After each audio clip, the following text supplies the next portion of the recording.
देवगड तालुक्यातील मच्छीमारांच्या वाढत्या डिझेल दराच्या गंभीर प्रश्नाकडे शासनाने तातडीने लक्ष द्यावं या मागणीसाठी तारा मुंबरी सहकारी मच्छीमारी व्यावसायिक संस्था, देवदुर्ग मच्छीमार सहकारी संस्था आणि देवगड फिशरमन कोऑपरेटिव्ह सोसायटीच्या वतीने पालकमंत्री नितेश राणे यांना देवगड शासकीय विश्रामगृह इथं निवेदन देण्यात आलं।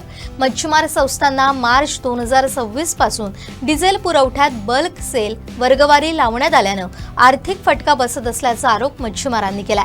पेट्रोल पंप आणि मच्छीमार संस्थांना समान दराने डिझेल उपलब्ध करून द्यावं तसेच बल्क सेल वर्गीकरण तात्काळ रद्द करावं ही प्रमुख मागणी करण्यात आली आहे। यावेळी मच्छीमार नेते Jagannath Koyande, Dwijkant Koyande, chairman Umesh Ambedkar, vice chairman Ulhas Manchekar, Sachin Kadam, तज्ञ संचालक राहुल मुणगेकर, उमेश कदम, देवगड फिशरमन कोऑपरेटिव्ह सोसायटीचे सचिव तसेच मोठ्या संख्येने मच्छीमार बांधव उपस्थित होते।